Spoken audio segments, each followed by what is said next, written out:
Hello student, welcome to online class in Sassa inter college. आज हम लोग पढ़ने जा रहे हैं एक्सरसाइज 10.5 और क्वेश्चन नंबर 9। क्वेश्चन है, इसमें दिया गया है कि दो वृत्त दो बिंदुओं बी और सी पर प्रतिच्छेद करते हैं। दो वृत्त दो बिंदुओं बी व सी पर प्रतिच्छेद करते हैं। ये आपको दिया गया है, ठीक है। देखिए, जैसे एक वृत्त आपका ये है, ये वाला, और दूसरा वृत्त देखिए आपका ये वाला। ये दोनों एक दूसरे को बिंदु बी और बिंदु सी पर क्या करते हैं? प्रतिच्छेद करते हैं। आगे क्या लिखा है कि बी से जाने वाले दो रेखाखंड ए बी डी और पी बी क्यू, बी से जाने वाली ए बी डी और पी बी क्यू, ये दोनों एक दूसरे को देखिए बिंदु बी पर प्रतिच्छेद करते हुए निकल रहे हैं, है ना। क्यू वृत्तों को ए डी और पी क्यू पर क्रमशः प्रतिच्छेद करते हुए खींचे गए हैं। आपको सिद्ध क्या करना है? सिद्ध करना है कि कोण एसीपी बराबर होगा कोण किसके? क्यूसीडी के। कोण एसीपी अर्थात ये वाला कोण, कौन सा? ये वाला, बराबर है क्यूसीडी के। क्यूसीडी मतलब कि इस वाले कोण, ये आपको सिद्ध करना है। कोण एसीपी बराबर है कोण क्यूसीडी के। ध्यान देना, यदि आप देखो तो ये जो एपी चाप है, ध्यान से समझना बिल्कुल, जो एपी चाप है, इस एपी द्वारा देखिए ये यहाँ पर इस परिधि पर कोण बना है ना, और इसी एपी द्वारा देखिए यहाँ भी परिधि पर कोण बना है। अर्थात कोण एबीपी जो होगा वो कोण एसीपी के बराबर होगा। क्यों बराबर होगा? क्योंकि ये दोनों एक ही वृत्तखंड के कोण हैं, एक ही वृत्तखंड के कोण हैं। तो कोण एबीपी, उपपत्ति करते हैं, उपपत्ति, कोण एबीपी बराबर होगा किसके? कोण एसीपी के। एसीपी के क्यों बराबर होगा? एक ही वृत्तखंड के कोण क्या होते हैं? एक ही वृत्तखंड के कोण बराबर होते हैं, बराबर होते।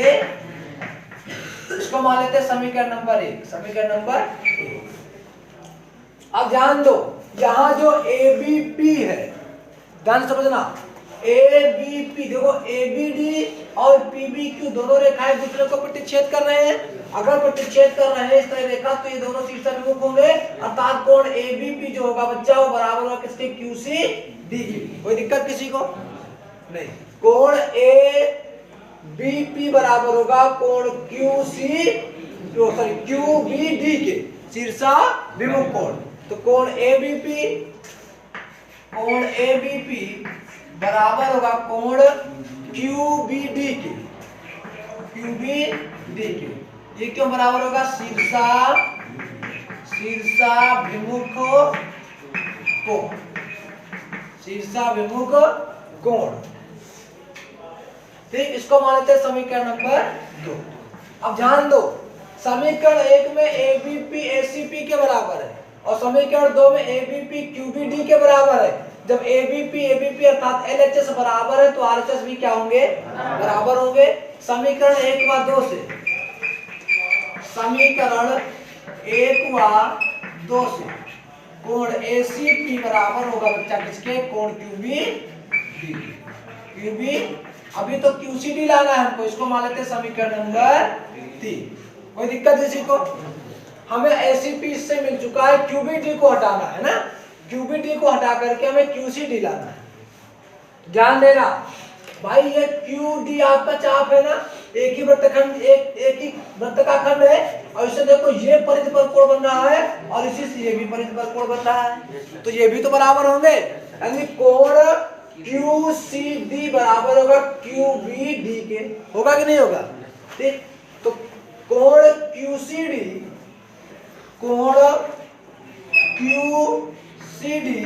बराबर होगा कोण क्यूबीडी के। क्यों बराबर होगा? एक ही वृत्तखंड के कोण बराबर होते हैं, एक ही वृत्तखंड के कोण बराबर होते हैं। कोई दिक्कत किसी को? भाई ये चाप है, इसके द्वारा देखिए ये परिपत्र कोण बना और ये भी परिपत्र कोण बना, दोनों बराबर होंगे क्योंकि एक ही वृत्तखंड के दोनों कोण एक ही चाप द्वारा बनाए हुए कोण है। तो ध्यान देना, इसको मान लेते हैं समीकरण नंबर 4। अब 3 और 4 में देखो ACP QBD के QCD QBD के दोनों तरफ QBD है, RHS बराबर LHS भी क्या होगा? बराबर होगा। समीकरण 3 व 4 से, समीकरण 3 व 4 से क्या हो जाएगा?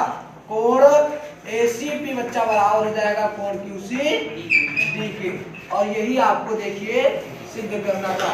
कोण ACP बराबर QCD, ये आपका हो गया सिद्ध हो गया, प्रूव हो गया। ठीक है, तो क्वेश्चन नंबर 9 भी आपका समाप्त हो गया।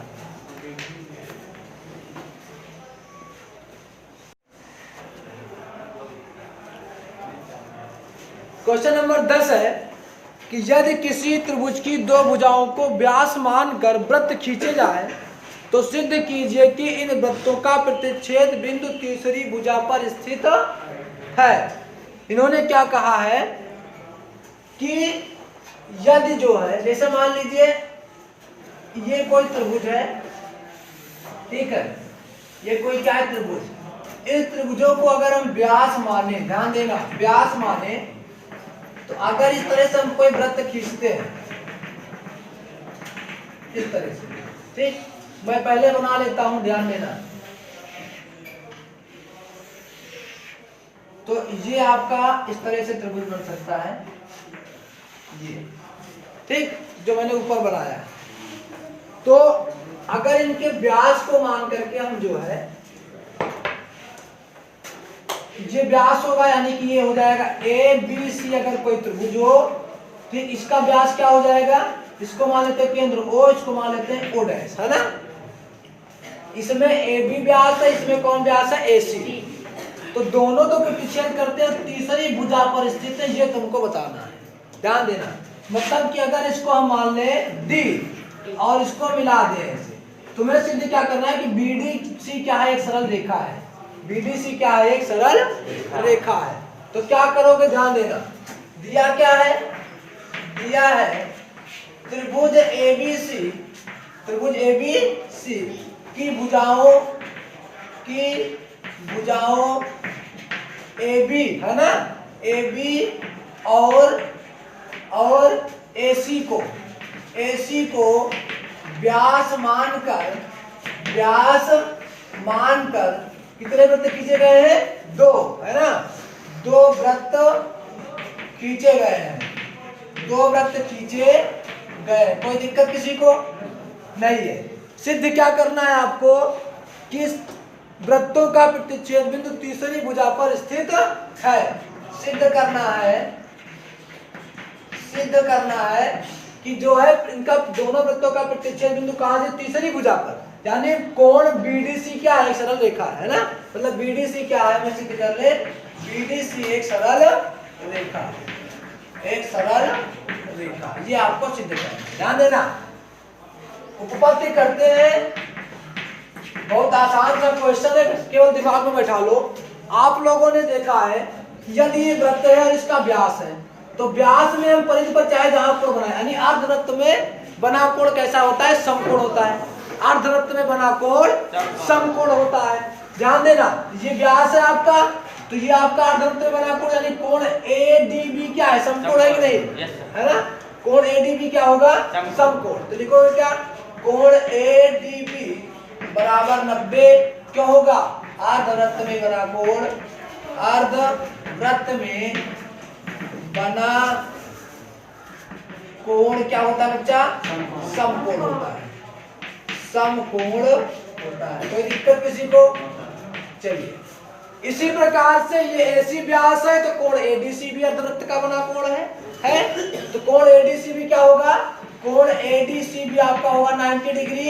इक्वेशन नंबर 1 और इक्वेशन नंबर 2, और ये भी प्रमेय वही लगेगी कि अर्धवृत्त में बना कोण कैसा होता है? समकोण। कोई दिक्कत? दोनों को जोड़ देते हैं। समीकरण 1 व 2 को जोड़ने पर, समीकरण 1 व 2 को क्या करते बच्चा? जोड़ने पर जोड़ देंगे, तो कोण एडीबी प्लस कोण एडीसी, एलएचएस में एलएचएस जुड़ जाएगा, आरएचएस में आरएचएस जुड़ जाएगा। तो एडीबी में एडीसी जोड़ो, एडीबी में एडीसी जोड़ोगे तो बीडीसी हो जाएगा, बीडीसी हो जाएगा। तो कोण बीडीसी बराबर 90 90 180। अतः बीडीसी क्या है? बीडीसी एक सरल रेखा है, एक सरल रेखा। कोई दिक्कत किसी को? लिख लोगे अतः, है ना, मतलब कि इसलिए या इसलिए बीडीसी सरल रेखा है। अतः किसी त्रिभुज की दो भुजाओं को व्यास मानकर खींचा गया वृत्त तीसरी भुजा के उनका प्रतिच्छेद बिंदु तीसरी भुजा पर स्थित होता है ना। किसी त्रिभुज की दो भुजाओं को व्यास मानकर खींचा गया वृत्तों का प्रतिच्छेद बिंदु तीसरी भुजा पर स्थित होगा, है ना। ये आप लिख सकते हैं। तो ये भी आपका क्या हो गया? प्रूव्ड हो गया। क्वेश्चन नंबर 10 भी समाप्त।